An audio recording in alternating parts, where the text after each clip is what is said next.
There's a moment every single day when you know exactly what you should do and you don't do it. You don't fail dramatically, you don't quit loudly, you just avoid, you scroll, you delay, you choose comfort. And later, you ask yourself the same old question. What's wrong with me? The answer? Nothing. Your brain is doing exactly what it was designed to do. You see, your brain isn't built for growth. It's built for protection. It treats modern discomfort the same way it once treated ancient danger. And understanding this changes everything. Thousands of years ago, discomfort meant risk. Pain meant injury. Fatigue could mean death. Uncertainty was a sign of immediate danger. So our brains learned one fundamental rule: avoid discomfort immediately. That ancient survival rule never disappeared. It just followed you into modern life. Today, discomfort doesn't come from saber-toothed tigers. It comes from things like focus, discipline, change, effort, and even silence. But your brain doesn't know the difference. It reacts the same way. It doesn't say, "This is uncomfortable, but it's useful for my long-term goals." It screams, "This feels wrong, stop," and it says it fast. Before logic, before goals, before any rational thought can kick in. This is exactly why your motivation seems to vanish the moment things get hard.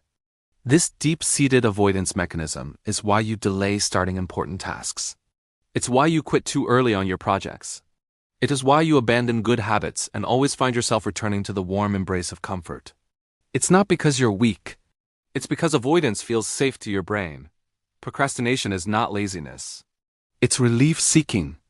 The moment you avoid something uncomfortable, your brain relaxes. It gets a little hit of relief.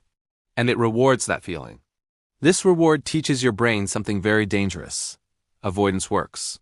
It creates a simple, powerful loop. Discomfort leads to avoidance, which leads to relief, which then reinforces the behavior. Repeat this cycle long enough, and your brain simply stops trying.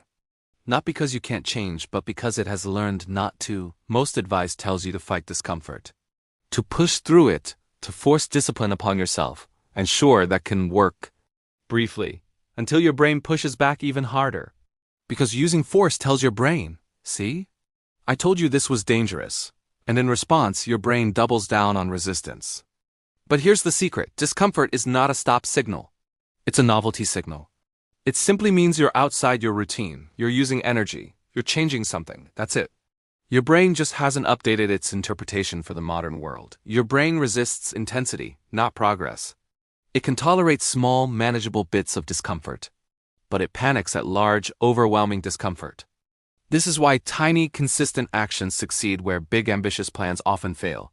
It's not because those small actions are easy, but because they're small enough to fly under the radar of your brain's threat detection system. Think about it this way. Your brain reacts faster than you think. If the feeling of discomfort appears before you even begin an action, avoidance has already won. But if you can start the action before the resistance appears, momentum wins. This is why your environment often matters more than your mindset. Setting up your space to make the right actions easier is a powerful hack. Your brain also hates uncertainty. Effort without a guaranteed reward feels incredibly risky to its ancient wiring. But scrolling on your phone? That feels safe. It offers an immediate reward. There's no uncertainty and there's zero discomfort. Faced with that choice, your brain will choose the certainty of comfort every single time. So how do high achievers get around this? They don't eliminate discomfort. They just shorten it. They have systems in place to reduce friction. They add immediate feedback to their tasks. They create visible signs of progress. They do everything they can to make the experience of discomfort brief and manageable, instead of letting it become overwhelming. Mental toughness isn't about ignoring discomfort. It's about not reacting emotionally to it.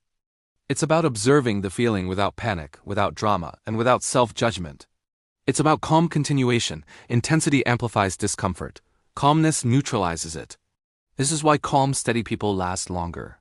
And it's why consistency will always beat intensity over the long run. Your brain will always try to avoid discomfort. That fundamental wiring will never change. But what can change is how much power that feeling has over you. Discomfort isn't what's stopping you. Your relationship with it is.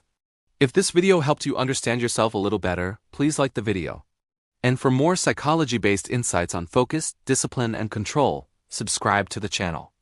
If this described your experience, I'd love to hear about it in the comments. Thank you for watching.